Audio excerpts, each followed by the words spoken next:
So Ben, have you had your haircut this week? No. So on with the show. Welcome everybody to the West Street Podcast, episode 5. Welcome back for those returning viewers, obviously. I'm Matt Taylor, your host. And I'm still the other guy that sits in the room, Ben McMullen. What a guy. Right, let's go straight into it. Another big Trump. Yeah, this is. I'm just going to call it a Trump because it's like a fart, but it's Trump as well. I mean, what comes out of his mouth is basically a fart, isn't it? Hot damn! Oh, look at me with the banter straight from the off. All right. So, Piers Morgan interviewed him, which that well-known, hard-hitting interviewer, Piers Morgan. He really asked the right questions, though. Yeah. Someone just said, I saw someone on Twitter. They were like, look at this posh, pompous bastard. He thinks it's Frost Nixon. It's just two turds sat in a vacuum or something like that. And I just thought, yeah, It's not far off, yeah. is it? He probably does think he's the next Paxman as well, like, oh God, for sure. Just like, what's he gonna do? What's he gonna do? Take down Trump with his amazing word skills? Bullshit. No, he wants to get in with Trump. Yeah, that's probably a good But point. like, you can never see him host a university challenge, so you'll never like, reach the heights of the PACs. So the main quote I took from it is where Trump's claimed not to be a feminist, sort of, and as if before then we thought he grabbed the pussy in a feminist way. Yeah. That's a really good point. It's like, because all signs were pointing towards Trump being a feminist until he said he wasn't. Yeah, I mean, it came as a shock to us all. His porn star fling, one of the more shocked people. That whole thing really annoys me, purely because the hypocrisy is just so real. Like, can you imagine if Obama had done that? Folks would have they'd have flipped their nut. And here they just don't say anything. It's like... He's actually incredible. We're desensitised to it because he does so much. Yeah, Christ, that nothing is a scandal. Like, he set the bar so low that he can't go any lower. Yeah, exactly. Well, like, I saw that he was paying off a porn star, and I sort of turned around and went, I'm not that fussed about that. That's not the worst thing he's done this week. It's not the worst thing he's done this week. The dangerous parts about him is like him trying to fire Mueller, and the deputy director of the FBI has just stood down today as well, which is really bad because it means the organisation is getting more split and more partisan because the heads of like the higher ups are suddenly not able to do their job without being accused of being partisan, which makes it very difficult to be lower down in the FBI. So it's like, that's like dangerous stuff that you have to watch out for, and it's like, he paid a porn star $130,000. Funny. Let's do a podcast about it. It's probably worth she slept with him for $130,000. Fuck me. Yeah. I don't think I'd do it for that much. I'd want a cool meal. Think about how gross he is. Yeah. Think about how gross that would be. Do you think you'd be allowed to pull his hair? No. You wouldn't be allowed to touch it? No, he'd be very... Let's move away from this, but no, for the record, I don't think you'd be able to touch his hair. Fair. I don't think they'd even bother trying. Yeah, fair point. I mean, I think they'd just shut their eyes and try not to vomit, so... Hashtag name your sex tape. Yeah, right. Also, Paris Accords were mentioned. Oh yeah. You had your opinions on his... Well, I mean, Trump said that he didn't believe in climate change because it used to be called global warming and it's still cold outside. Which just, like, you would slap a toddler for saying something that stupid. You can't slap toddlers, man. Yeah, you can. When they're stupid like that, you can. It's a good thing I'm having no legitimate children, isn't it? Brilliant. You just got that second half of that line, didn't you? Yeah, I was just about great. I have nothing to say now. Yeah, he just said he wasn't opposed to rejoin the Paris Accords, but that just means nothing, doesn't it? No, I don't think any of it means anything, to be honest, at this point. The problem is he tends to say what the last person... He repeats what the last person he's spoken to has told him to say. Yeah. So, probably before he was going on, they were like, I'll be really open about it, and Piers Morgan's done his thing where he sort of, like, smooth talks about, like, the Paris Peace Accords, they weren't that bad, were they? And he goes, I wouldn't be opposed to joining them. To rejoin him, and it's just like, he doesn't care, he doesn't know, there's no position there, there's no standpoint, it's just fucking whatever he wants. He apparently doesn't know who Corbyn is. I It's like Theresa May not knowing who Bernie Sanders or Yeah. Hillary Clinton. It's I mean- so not knowing who Hillary Clinton is. Yeah. It genuinely is. He's the leader of the opposition. Again, but you know when you're talking about the bar being so low, it's not a scandal. At that point, I'm like, I don't care. He shouldn't. I don't expect him to know who Corbyn is. It's No. It's too smaller. It's too small a detail. I was reading a thing of one of his advisors, one of the people he liked, had said to a reporter. He said, "Oh yeah, no, he just doesn't read anything. Yeah. He doesn't read long form briefings. He doesn't read short briefings. He doesn't read page long memos, and he just gets bored in the middle of meetings and walks out. Like he just, like it's like, at that point, that's the stuff you worry about. The fact that he doesn't know who Corbyn is probably it's probably quite good for Corbyn, because could you imagine if he found out that an actual socialist was the opposition leader? Yeah, and he would flip his nut. He'd be screaming at Theresa May for letting those damn commies in. Damn commies coming through the door. Although I'm very excited for the protests when he comes to visit. It's gonna kick off. Yeah, it's going to kick off. It's going to be amazing. The country will be united in a way that it hasn't been since the Olympics. Yeah, no, Like that will be the universal uniting moment with Britain. Did you read that somewhere? No. Sorry, mate. Did I just? Yeah, no. I reckon the country will go, screw Brexit. It's not really that big a deal. Let's just all fuck up Trump. Just storm the motorcade. Mob rule. Yeah, no. For the reference, FBI, full reference, FBI, if you're listening, when you're listening, I'm not advocating for protests against our glorious leader, President Trump, nor am I advocating for anyone to attack his motorcade or any such actions. Those would be illegal and wrong. Two people just switched off then. Yeah, but also, so the FBI is still listening, so I'm all good. And they're not here, so. They don't know where we are. What's that? Did my phone just buzz? Yes. Let's move on, because I want to talk about another big story this week. Well, I think it's this week. Yeah, it was the BBC gender pay gap row, where 6 major journos took a pay cut to match their female counterparts. So you've got Jeremy Vine, Nicky Campbell, Hugh Edwards, Nick Robinson, John Humphries, John Sopel, and it sparked divisive kind of views on it. So a lot of people are saying why. People criticised it at first, and I just thought, why criticise it? They've clearly done it. They've sacrificed themselves for the sake of feminism, and equality. And people are still saying, no, why haven't you fought for women to get higher pay? Yeah, why have they? As if I think they can't negotiate a new contract for. They can do that to make a stand, and then obviously maybe the BBC will raise both of their pays. I think I can, from a devil's advocate point of view, there are a couple of things you can do that I can understand where they're coming from. So I read actually the other day there was a thing about an actress put in her contract that she wanted to be paid. She refused to be on a film or in a TV show, I can't remember who it was now, until another one of the actors on the show who had an equal role and equal billing was paid the same as her. Oh, nice. So she said in her contract, I want my female co-star to be paid the same amount as me. Yeah. Which maybe is the argument they're saying, why didn't they say that? Yeah. Why did they take the pay cut and give the money back to the BBC? Because the BBC doesn't have the funds that ITV does. They can't just ask to raise it. Sometimes you've got to take small steps. Also, clearly, their hearts are in the right place and they're doing the right thing. I don't think history's going to judge them wrongly for making this stand. You're right there. It just seems like a weird process. I think the argument would be that if you talk to people about feminism, and a lot of the negative connotations of feminism are that people feel it's bringing men down. Yeah. And feminists will like to tell you that it's, no, as they should, because it's true, it's about raising women up so they're level with men. And obviously the men bringing themselves down to they're on a level with women would go against the idea that feminism is raising women up so we're on equal footing. Yeah. But no, I mean, some of these are on ridiculous salaries. So. I think Vine was on 700 grand. Fuck. So he's taking a huge. I don't know the exact figures, but I saw someone quote 700,000 for him. You know when Chris Evans was revealed as. Yeah. So No, I think that's.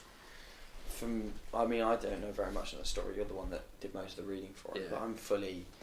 Yeah, if they want to do that and they want to stand, that's the way we've got to go. It's change happens in baby steps and at a slow pace. And if this is one of the steps towards it, then this is one of the steps towards it. It shouldn't have so much. Yeah, but it's going to get to. But now, it will become abnormal for male stars to be paid more than their female co-stars. I think because these guys have They're set such big precedent. names. That was a huge story. Yeah, I don't know how I missed it, to be honest. Too much on. Yeah, that's it. Seriously, man. I'm too busy just watching Trump on Twitter. Man's like a gorilla at the zoo. Oh, that'd be a great zoo. Do you hear about the Gorilla Channel thing? No. What? So you know when the book came out, Which book? the Fire and Fury book. Oh yeah. Yeah. So someone made up an excerpt from it and said it was from it, but they made it up about how Trump was really annoyed that there wasn't a Gorilla Channel on TV because he was convinced that there was a Gorilla Channel. So his staffers made like 18 hours of DVDs of just gorilla videos. But like this isn't true. Yeah. But someone wrote it as it was, and people fucking believed it because he put a quote underneath it and just went with it, and it was just brilliant. Because I read it and I went, Yeah. actually, that's not too out there. Like, but Well, the Yeah. world's gone to the dogs. Clearly. yeah, classic. So what have we been watching this week? Well, speaking of worlds going to the dogs, I see what you did there. Oh, you always see it. Black You Mirror. always see it. More subtle than usual, but That we was have very watched subtle, actually. Black Mirror season 4. Got deep. So, do you want to go episode by episode, or do you want to say talk about our favourite episode? Oh, yeah, we can go episode by episode. Let's go episode by episode, and then we'll just point out which ones were and one our favourite Yeah, and stuff what as we we like, go. yeah. So, it all starts off. I remember watching the first one's USS Callister. So, the premise is that it's like a virtual reality game. Starts out as a guy who's kind of you kind of made to root for this kind of down on his luck nerd who's kind of just treated badly by his co-workers. And he kind of he has this escapism of this basically it's Star Trek, a kind of virtual reality game where he's the Captain Kirk, the like Mary Lou. I think, do you know what that phrase means? Like the kind of just all powerful male. I don't know, but yeah, and and then words. films. Yeah, so he and then there's kind of this twist. You want to have a twist? So the twist is that he incorporates real people in his lives into this virtual reality. So he created a virtual reality game, but he made himself like an offline mod, which is Star Trek based, where he gets to be the captain. But he found people in his lives that he didn't like, apart from women that he fancied. Yeah. And sort of created online clones of them and put them in the game as his crew or the bad guys or the monsters and stuff. But then it turns out that the characters in it are sentient. Yeah. So he creates he creates clones, digital clones of them. But then when he leaves, they still sit in the game. Yeah. And like live out these incredibly boring lives until he comes back online. And then they have to pretend that they like the guy, even though he's trapped them in. So it's like it definitely takes a kind of a dark twist. Because it is just like this. It's it's people living in a simulation who are at the mercy of like a despicable god. Yeah, and you have like the girl who we follow. The How I Met Your Mother girl. Yeah, who's the mother in How I Met Your Mother. Spoilers. Yeah, I know, right? It's only been off air for about 4 years at this point or something silly. Oh, don't say that. I don't want to hear that. It's also a bit shit, but so she gets in it and she freaks out, and they explain to her that they live like these weird lives where just they don't eat and drink and genitals.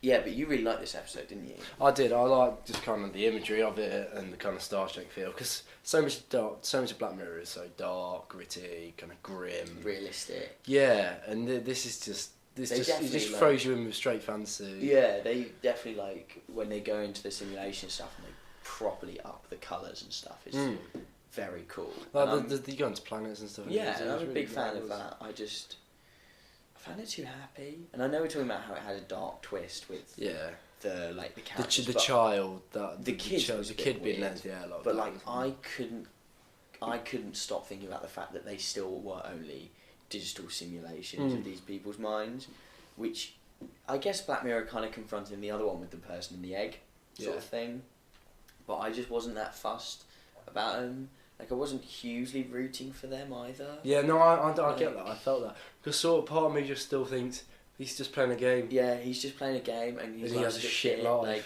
he's a bit creepy, but yeah, like he doesn't do. Yeah, I mean, like other than he just wants to live out a fantasy. Outside the game, what does he really do wrong? He steals DNA. Yeah, that's pretty bad. It's pretty morally. I think maybe the kid. The kid thing's bad. But at the end of the day, as you said, it's still a simulation. So yeah, it's less of a yeah. I think that's the thing. Is I'm just not. I still enjoyed this more than most of the episodes. Fair enough.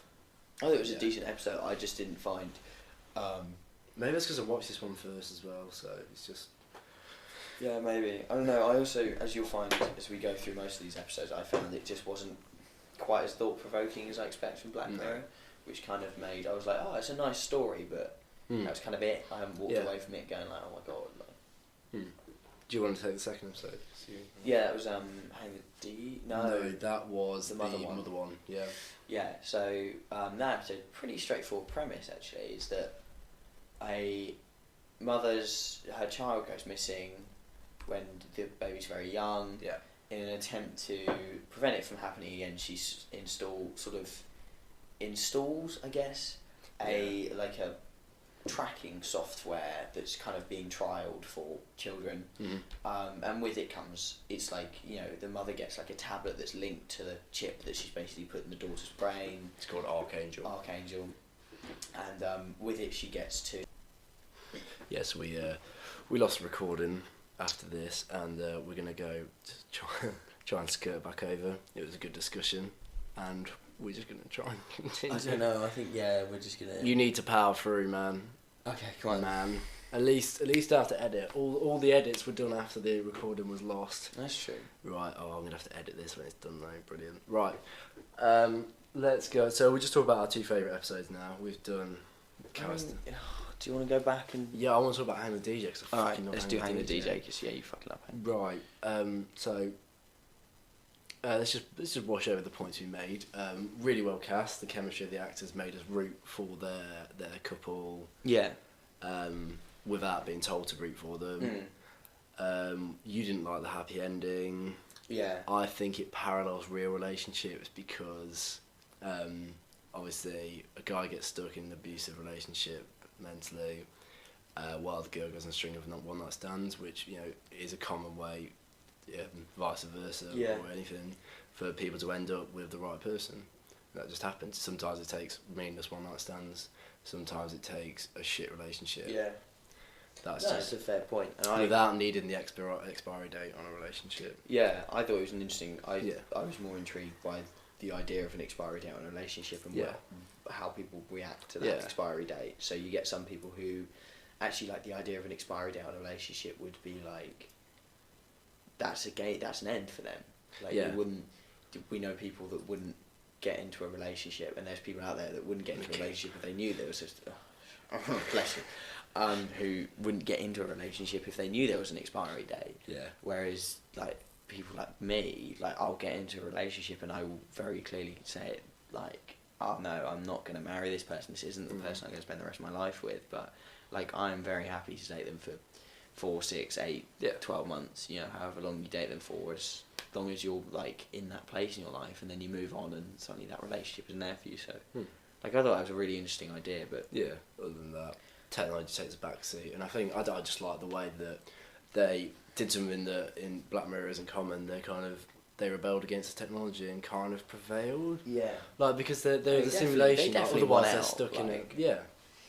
So you were happy for the simulations, and in the end it's inferred that they get together in real life. So no, it was definitely a happy episode, but I thought if we hadn't lost the recording for the last 2 episodes, we'd have had this kind of discussion already. That I thought again it was one of those things. It was a nice episode. It was well executed. It was well shot. It was a decent idea, but well cast. It just wasn't thought provoking enough. It just like what makes you. And we were saying earlier that we all have our favourite episodes from other seasons of Black Mirror that have stuck with us for whatever reason, and a lot of it is because there's something dark and thought provoking there, and I just don't think in season 4 all the way up until the next one we discussed, Metalhead, you come across those kinds of... I didn't find Metalhead that thought provoking though.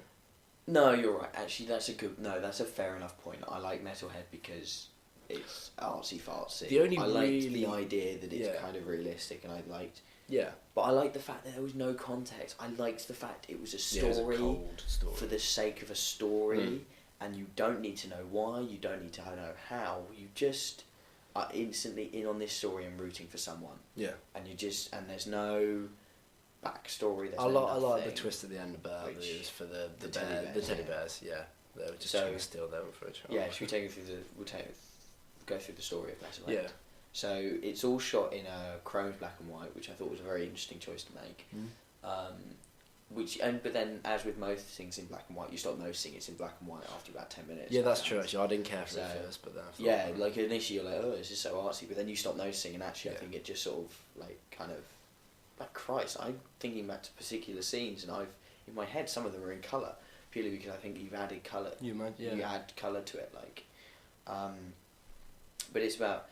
It is some sort of post-apocalyptic kind of Britain. There are these people, they're travelling around, they've travelled to a warehouse, they break into the warehouse in order to steal stuff from this warehouse. They move a box, and behind the box is one of these like guard dog type things, which are based on real which work in designs. Yeah. I don't know if they actually function or not. No, they do. They work. They pick up boxes and stuff like that. Oh, yeah. So it's based on these real like guard dog type things made by Boston Dynamic. Yeah, they're used. They're obviously used as just kind of labour. Yeah, like just and they can move because they've got like 4 limbs and stuff, so they can move across like weird ground things. But it turns out like these are like attack guard dogs. They attack the people, kill her friends, and then this dog is chasing her essentially, and it's the story of like how she's trying to get out of it. Yeah. And like kill the dogs. There's just like I really enjoyed it because it was just like it's a very well told story. I think. You don't really know how, you don't know why, but it's just a story and you're rooting for her to do well, and she gets so damn close as well, which I think is that was probably, I think that's the, as we talked about earlier in some of the tantalising lost recordings of today when it's the same thing happened in Crocodile when you found out that the baby was blind. It's that double gut punch of like, you know, you get so close, and then Black Mirror is just like, no, fuck your feelings, and just like, and it's like she kills the dog, and then like it does that final explosion, and she gets caught with all those trackers. So then she kills herself because like to not lead them back to her base, and then it zooms out on the warehouse, and it was fucking teddy bears for like terminally ill children. And it's like, oh my lord, just so dark, but at the same time, like, I don't know. I just thought it was like maybe. But you know how you like USS Callister because it was different? Yeah. And like bright and like, I think I liked Metalhead because it was different and dark but like shot differently. It was shot very differently to some Black Mirrors as well, I think. It had like a slightly different perspective. But yeah, I just thought it was an all-round, like, I just enjoyed it because it's artsy. Yeah. Pretentious, and that's why. Yeah, and then the last one, we haven't discussed this yet, so this will be a fresh part for us to... We're back. That wasn't an edit clap, that was just a clap of excitement. The museum. So, the most thought-provoking of them by far, I feel. By far the best. It was not my favourite episode, but by far the best episode of Black Mirror season. What was the second... Oh, the second short story was the teddy bear with the eye thing. Yes. The woman with an eye, because the fur... Yeah, I found the... Right, let's go from the start. So it starts off as like kind of an abandoned... Not an abandoned museum on Route 66. Type thing, backwards of the US. English girl, drives up to the museum. Her car's solar powered, starts to charge her car in the sun. Goes up to the museum. It does look closed down, doesn't it? Yeah. She sort of knocks, and then suddenly this guy appears, and it's like, oh no, we're open. Creepy guy. Very creepy. And then he takes her around the museum and tells her 3 stories from different artifacts in the museum. But what's interesting about the museum itself is that it's like a meta story of Black Mirror. Yeah. So it's all about, like, in the background you'll see there's the woman from the White Bear episode who somehow features in other episodes earlier on in the season, I think. Which I think and there's like the lollipop from USS. Yes. USS Callister's featured. there's other stuff as well that I can't think of now, but like, yeah, there's a fair number of like throwbacks, so it makes you feel like it's happening in this meta world, in the the shared universe theory. the shared Which is universe theory. I don't know. I kind of like that they're all self-enclosed, but I think the episodes still are. But they've kind of just said, "Oh, this is another universe where everything's happened." Yeah, I kinda also took think it as maybe that. some of the things could happen in the same Yeah, universe, no, fair enough. and some could happen in different universes. Because they are so isolated. They like Metalhead could not happen in the same universe as USS as Callister. USS Callister, but USS Callister can happen in the same universe as White Bear. Yeah. Because they just don't interact in that kind of way. Like a lot of the things that aren't, I think like Shut Up and Dance could happen in the same world as the people in Hang the DJ. Yeah. Because Hang the DJ is an entire simulation. Like it's not. Both are quite like contemporary. Yeah, exactly. So there's stuff like that.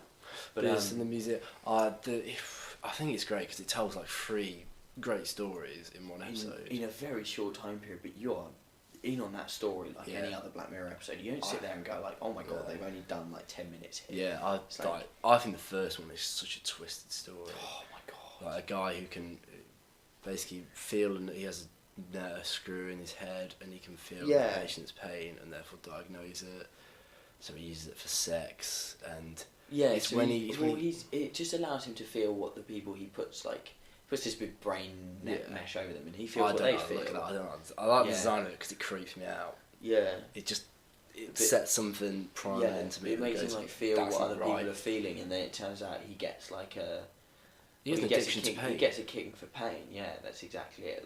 So it graduates from like, he was feeling pain because he was doing it to try and diagnose people, and that's a fairly. It did seem. There's a lot of discussion I've read that goes on within the medical community about how difficult it is for them to rate pain. Yeah. What is the difference between a 10 and a 9 and between different people and things like.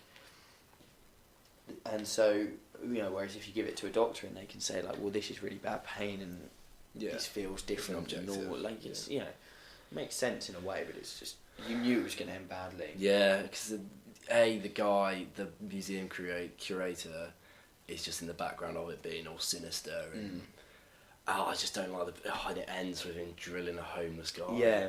Just to get his. So he ends up experiencing death essentially. Yeah. Via someone else who died. Yeah. And had the thing on, and that means that like he just becomes unable to, like he's addicted to pain. Yeah. He needs to feed his addiction. But then it's it's fucking gruesome.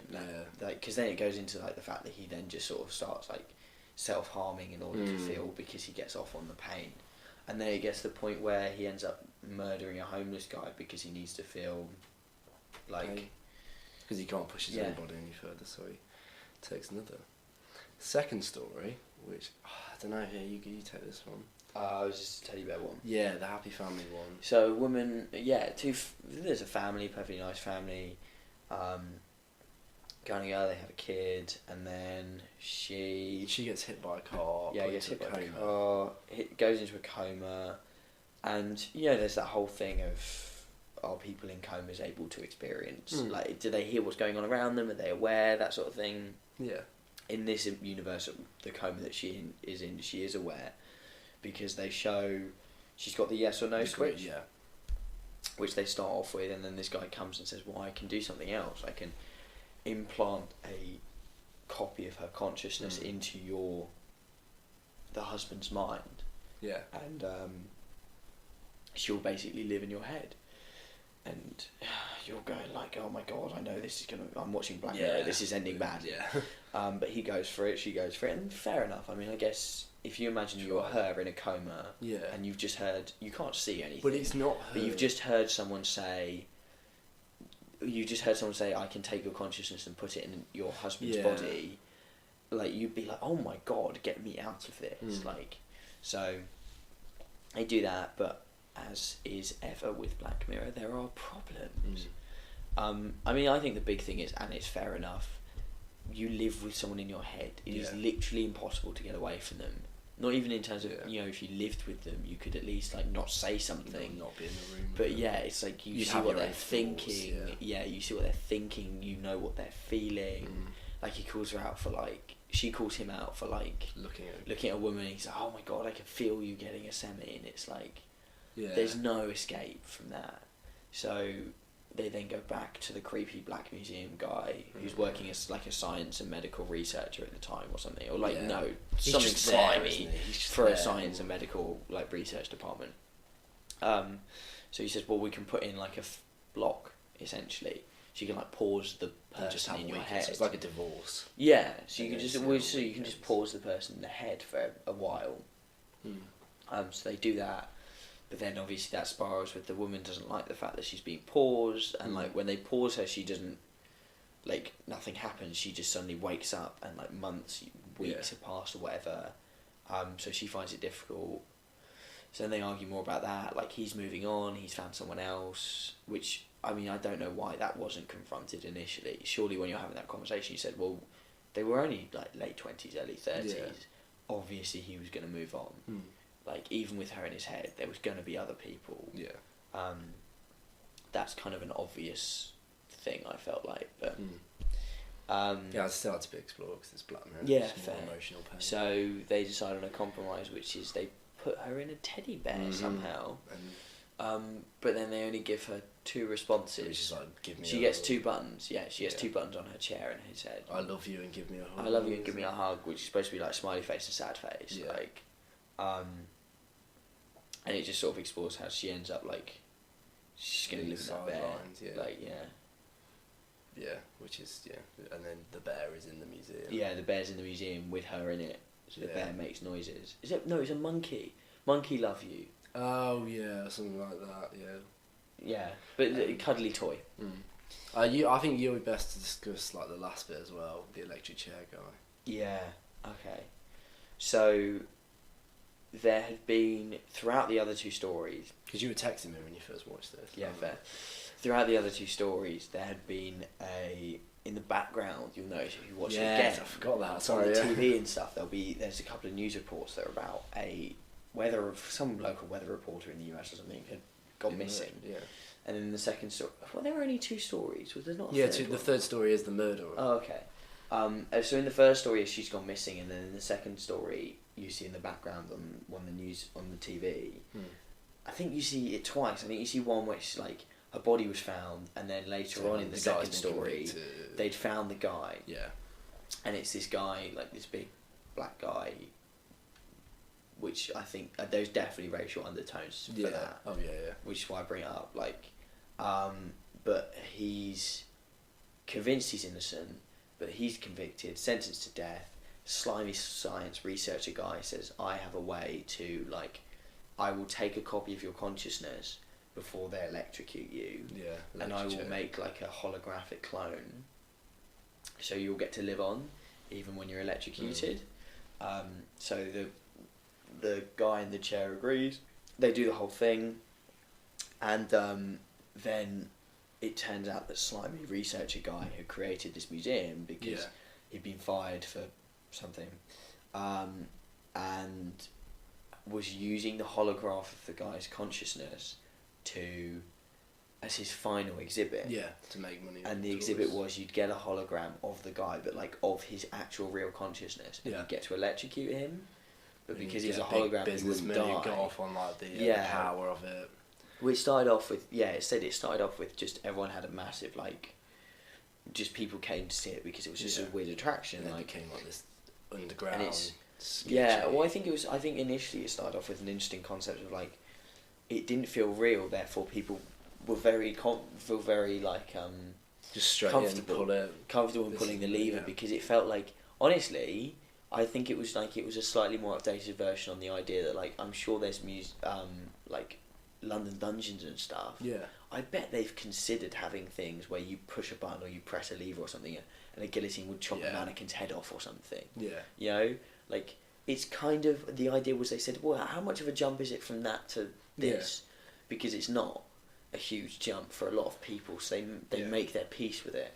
And then I think it just ends quite positively, because the slimy guy gets his comeuppance, the girl turns out to be the guy's daughter, the convicted guy, and is he put into the bear?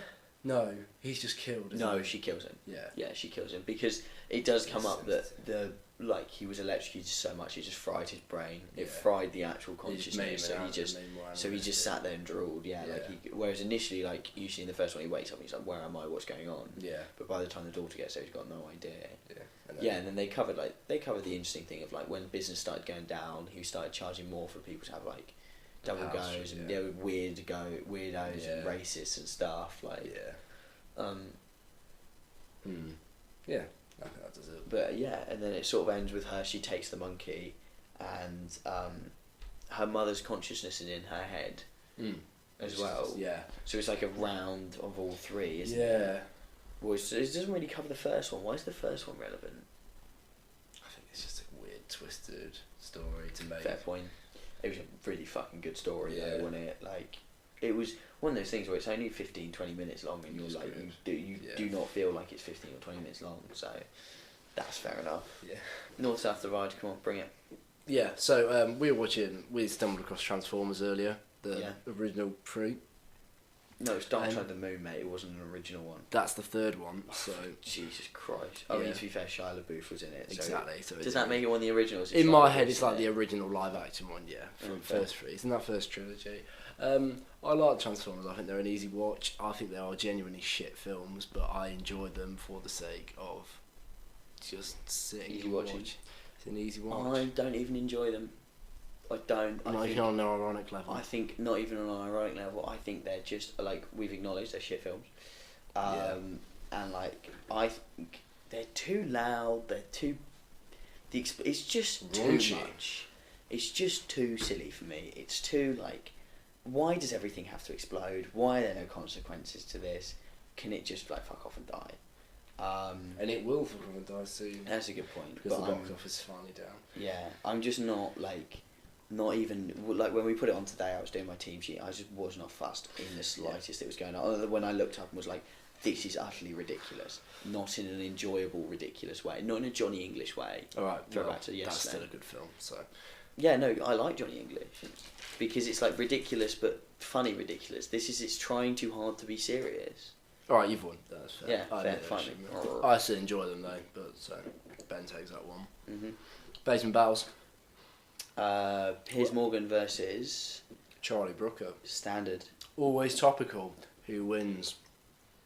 Charlie Brooker. Mm. Piers Morgan's a fat baby man-child. He would cry. Morgan's got less values though. No, but I've seen Brooker do his news thing where he does the roundup of the news. He gets brutal. Vicious. You know, I reckon. You wouldn't have time for Morgan's shit either. No, exactly. I reckon Brooker would just be like, "Fuck you." Yeah, Brooker's a bit of an animal. Just go for him. Yeah. Like Pierce would fight dirty as well. Though Pierce would be a bitch about it. But I reckon he would then cry and he's fat. Sorry. Brooker takes that. Okay. Yeah. Cool. Rattled out. Yeah, we actually wrapped that up pretty quickly. Actually, it's probably quite a good thing we lost our recording of the other two episodes because that was like 20 minutes we recorded. It would have been a fat episode. It would have been a very fat episode. But yeah, you guys will never hear that, I'm afraid. Christ, they were actually really good conversations we were having. Yeah, and we can say that because you guys will never hear it. This is a good point. Actually, it could have been like the last episode and utter dog shit, but it was. They were actually really decent. Yeah, we're sorry for the last episode as well. So just housekeeping. weststreetpod@gmail.com if you want to email us any things to talk about, any thoughts, feedback, everything is appreciated. And we have a Twitter @weststreetpod. Wow, you sounded really posh when you said we have a Twitter. We have a Twitter. weststreetpod @weststreetpod. So give us a follow and join the discussion.